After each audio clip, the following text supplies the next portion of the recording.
ಪ್ರದೇಶದ ವಾರಣಾಸಿಯಲ್ಲಿ ಪ್ರಧಾನಿ ನರೇಂದ್ರ ಮೋದಿ ಇವತ್ತು ನಾಮಪತ್ರ ಸಲ್ಲಿಕೆಯನ್ನು ಮಾಡಲಿದ್ದಾರೆ. ಇದಕ್ಕೆ ಪೂರ್ವಭಾವಿಯಾಗಿ ನಿನ್ನೆ ರೋಡ್ ಶೋ ಕೂಡ ನಡೆಯಿತು. ಇವತ್ತು ದಶಾಶ್ವಮೇಧ ಘಾಟ್ನಲ್ಲಿ ಮೋದಿಯವರು ಗಂಗಾ ಪೂಜೆಯನ್ನು ನಡೆಸ್ತಾ ಇರತಕ್ಕಂಥ ನೇರ ದೃಶ್ಯಗಳನ್ನು ತಾವು ಗಮನಿಸ್ತಾ ಇದ್ದೀರಾ. ಇವತ್ತು ತಮ್ಮ ಶಕ್ತಿ ಪ್ರದರ್ಶನವನ್ನು ಮಾಡಲಿದ್ದಾರೆ ಉಮೇದುವಾರಿಕೆ ಸಲ್ಲಿಸುವ ಸಮಯದಲ್ಲಿ. ಅದಕ್ಕೆ ಮುನ್ನ ದಶಾಶ್ವಮೇಧ ಘಾಟ್ನಲ್ಲಿ ನಡೀತಾ ಇರತಕ್ಕಂಥ ಗಂಗಾ ಪೂಜೆಯನ್ನು ತಾವು ಗಮನಿಸ್ತಾ ಇದ್ದೀರಾ. ಸಹಜವಾಗಿ ಮೋದಿಯವರು ಕಾಲಭೈರವನ ಭಕ್ತರು, ಶಿವನ ಆರಾಧಕರು.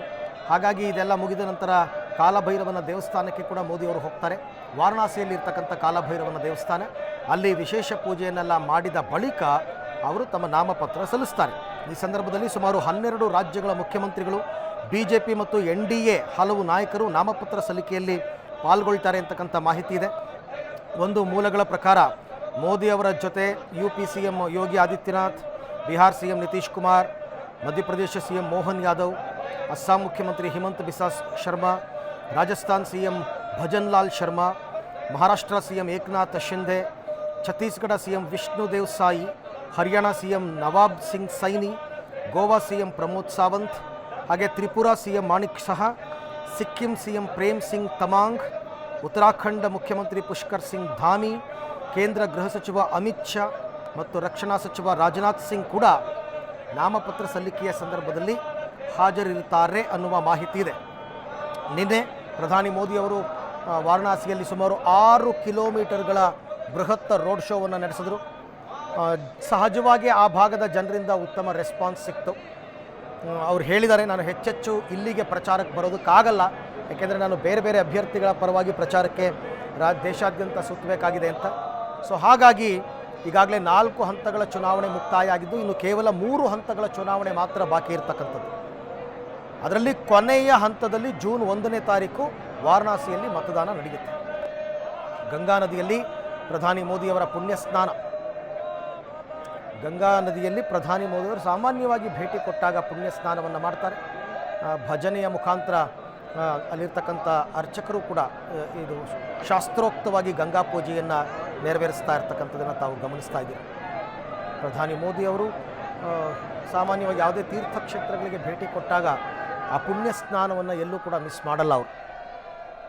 ಸೊ ಹಾಗಾಗಿ ಈಗ ಗಂಗಾ ಪೂಜೆಯನ್ನು ಮಾಡಿ ಗಂಗೆಗೆ ಶಿರಸಾ ಬಾಗಿ ನಮಸ್ಕಾರವನ್ನು ಮಾಡ್ತಾ ಇರ್ತಕ್ಕಂಥದ್ದನ್ನು ತಾವು ಗಮನಿಸ್ತಾ ಇದ್ದೀರಿ.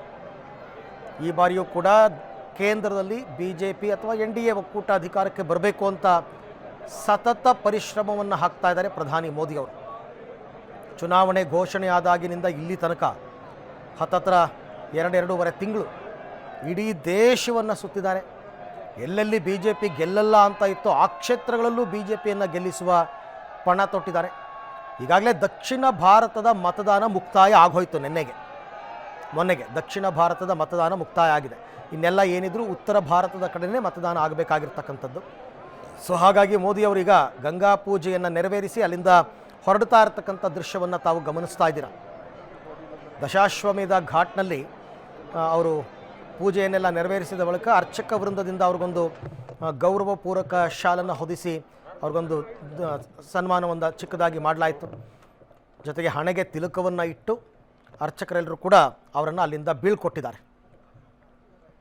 ಪೂಜೆಯನ್ನು ವಿಧಿವತ್ತಾಗೇ ಮಾಡಿದ್ದಾರೆ. ಗಂಗಾ ಪೂಜೆ ಯಾವ ರೀತಿ ಶಾಸ್ತ್ರೋಕ್ತವಾಗಿ ನಡಿಬೇಕು ಅದೇ ರೀತಿಯಲ್ಲೇ ವಿಧಿವತ್ತಾಗಿ ಈ ಸರ್ತಿ ಪೂಜೆಯನ್ನೆಲ್ಲ ನೆರವೇರಿಸಿದ್ದಾರೆ. ಮೋದಿಯವರು ಈಗಾಗಲೇ ಮುಗಿದಿದೆ ಗಂಗಾ ಪೂಜೆ. ನೆಕ್ಸ್ಟು ಅವರು ಕಾಲಭೈರವೇಶ್ವರನ ದೇವಸ್ಥಾನಕ್ಕೆ ಕೂಡ ತೆರಳುವಂತಹ ಸಾಧ್ಯತೆ ಇದೆ. ಕಾಲಭೈರವನ ದರ್ಶನದ ಬಳಿಕ ಚಿಕ್ಕದಾಗಿ ಒಂದು ಬಂದಿರತಕ್ಕಂಥ ಎಲ್ಲ ಗಣ್ಯರ ಜೊತೆ ಒಂದು ಸಭೆಯನ್ನು ನಡೆಸಿ ಆ ನಂತರ ಅವರು ಅಲ್ಲಿ ಸರ್ಕಾರಿ ಕಚೇರಿ ಎಲ್ಲಿ ನಿಗದಿಪಡಿಸಿರ್ತಾರೆ ಅಲ್ಲಿಗೆ ಹೋಗಿ ತಮ್ಮ ನಾಮಪತ್ರವನ್ನು ಸಲ್ಲಿಕೆ ಮಾಡ್ತಾ ಇದ್ದಾರೆ. ಕಳೆದ ಬಾರಿ ಗೆದ್ದ ನಂತರ ಕಾಶಿ ಕಾರಿಡಾರ್ ಬಹಳ ಇಡೀ ದೇಶದ ಗಮನವನ್ನು ಸೆಳೆದಿತ್ತು. ಕಾಶಿಯನ್ನು ಬಹಳ ವೇಗವಾಗಿ ಅಭಿವೃದ್ಧಿ ಮಾಡಿದ್ರು ಮೋದಿಯವರು ಅಂತ. ಅವರ ಸ್ವಕ್ಷೇತ್ರ ಅಂದರೆ ಅವರು ಸ್ಪರ್ಧಿಸುವಂತಹ ಕ್ಷೇತ್ರ. ಹಾಗಾಗಿ ಅಲ್ಲಾಗ್ಬೋದು, ಅಯೋಧ್ಯೆ ಆಗ್ಬೋದು, ಮಥುರಾ ಆಗ್ಬೋದು, ಎಲ್ಲ ಕಡೆಯಲ್ಲೂ ಕೂಡ ಅಭಿವೃದ್ಧಿ ಮಾಡಿದ್ದೀವಿ ಅಂತ BJPಯವರು ಹೇಳ್ಕೊತಾ ಇದ್ದಾರೆ. ಹಾಗಾಗಿ ಈ ಬಾರಿ ಗೆಲುವು ನಮ್ಮದೇ ಅಂತಕ್ಕಂಥದ್ದು. ಜೊತೆಗೆ ಮೋದಿಯವರೊಂದು ಮನವಿ ಮಾಡಿಕೊಂಡಿದ್ದಾರೆ, ಈ ಸರ್ತಿ ತಮ್ಮನ್ನು 7 ಲಕ್ಷಕ್ಕೂ ಅಧಿಕ ಮತಗಳಿಂದ ವಾರಣಾಸಿಯ ಜನ ಗೆಲ್ಲಿಸಬೇಕು ಅಂತ.